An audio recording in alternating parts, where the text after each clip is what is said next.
اس کو اس مثال سے یوں سمجھیے، جس طریقے سے کوئی ایک گھر بناتا ہے، جب وہ پرانا ہو جاتا ہے تو اس میں دو چیزیں واقع ہوتی ہیں، کہیں سے کلر پتھر وغیرہ اکھڑ جاتے ہیں، کمی واقع ہوتی ہے، اور کہیں جالے دھول دھبا وغیرہ جمع ہو جاتا ہے، وہ زیادتی واقع ہو جاتی ہے۔ اب مالک کے مکان اپنے مکان کی حیت کو باقی رکھتے ہوئے جب اس کی مرمت کرتا ہے تو پھر وہ بالکل صاف ستھرا گھر نظر آتا ہے۔ اسی طریقے سے دین کے اندر بھی کچھ دو چیزیں واقع ہو جاتی ہیں، جو ہمارے پیارے نبی کا زمانہ ہم سے دور ہوتا جاتا ہے تو دین کے اندر دو چیزیں واقع ہو جاتی ہیں، ایک کمی واقع ہو جاتی ہے، کچھ زیادتی واقع ہو جاتی ہے۔ اس کمی اور زیادتی کو ہٹا کر کے صحیح دین کو پیش کرنے والے کو مجدد کہا جاتا ہے۔ وہ کیا دو چیزیں واقع ہوتی ہیں کہ دین کے اندر جو کمی واقع ہوتی ہے اس کو الحاد کہا جاتا ہے، اور دین کے اندر جو چیزیں دین میں نہیں ہیں وہ شامل کر لی جاتی ہیں تو ان کو بدعات کہا جاتا ہے۔ اب اس بدعات کو، الحاد کو دین سے بالکل صاف کر کے صحیح دین حنیف پیش کرنے والے کو مجدد کہا جاتا ہے۔ اس امت مسلمہ کے اندر بہت سے مجدد پیدا ہوئے، سب سے پہلا مجدد صحابہ کرام کے بعد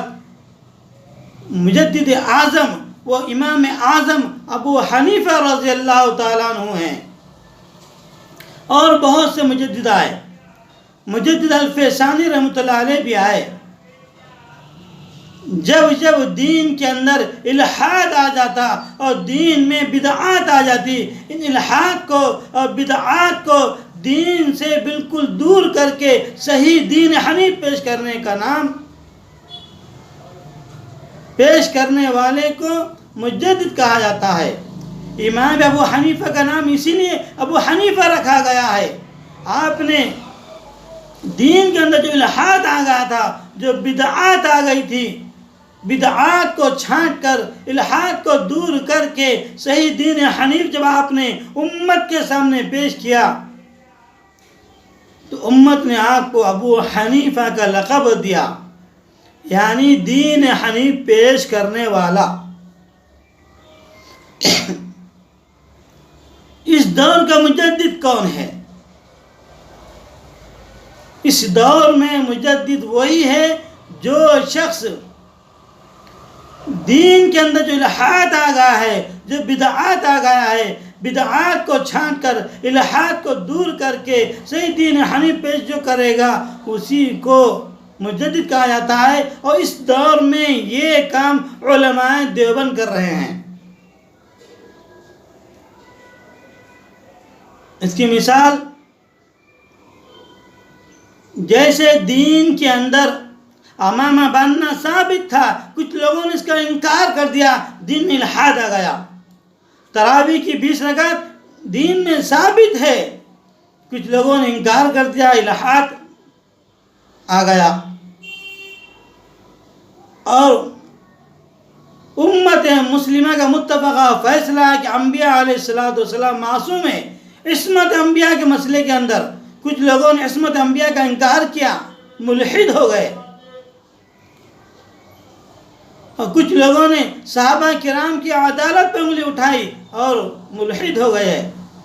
اور کچھ لوگوں نے دین کے اندر جو چیز نہیں تھی اس کو دین بنا کر پیش کیا، جیسے عالم الغیب ہونے کی صفت صرف اللہ تعالیٰ کی ہے،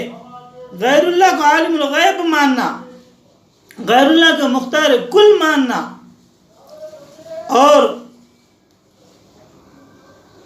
فاتحہ جو مروجہ طریقہ ہے وہ دین میں ثابت نہیں ہے، اس کو دین بنا کر پیش کرنا، یہ بدعات ہے۔ ان بدعات کو، الحادات کو دین سے الگ کر کر صحیح دین حنیف امت مسلمہ کے سامنے پیش کرنے والے یہی علماء دیوبند ہے۔ اسی کا نام دیوبندیت ہے۔ آپ یہ نہ سمجھے کہ دیوبند میں پڑھ لیا تو وہ دیوبندی ہے، یا کوئی دیوبندی مولوی سے پڑھا تو وہ بھی دیوبندی ہے، نہیں، بلکہ اگرچہ کہ وہ دیوبند میں نہیں پڑھا، اگر کسی دیوبندی عالم سے نہیں پڑھا، لیکن اس کا نظریہ، اس کا مکتب فکر دیوبند کی طرح ہے، یعنی دین کے اندر الحاد کو بھی برداشت نہیں کرتا، بدعات کو بھی برداشت نہیں کرتا، الحاد کو ہٹا کر، بدعات کو ہٹا کر صحیح دین کی شکل، دین حنیف کو امت مسلمہ کے سامنے پیش کرے گا، وہی دیوبندی ہے، اسی کا نام دیوبندیت ہے۔ بہت سے لوگ ملحد ہوتے ہیں لیکن آپ کے اپنے نام کے آگے قاسمی لگا لیتے ہیں، یہ دھوکہ ہے، فریب ہے۔ قاسمی لگا لینے سے وہ دیوبندی نہیں بنتا،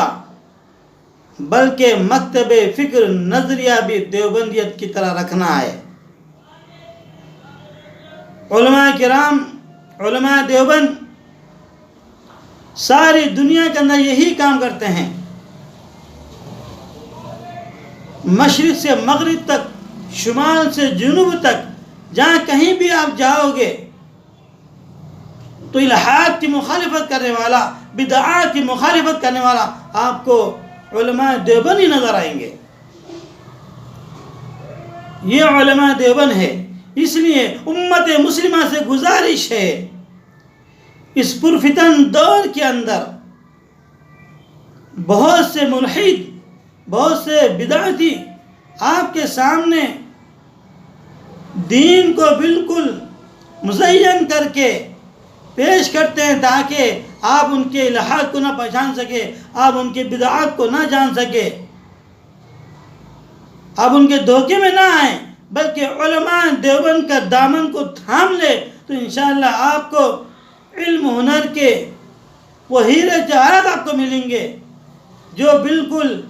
الحاد سے، بدعات سے پاک دین حنیف ہوگا۔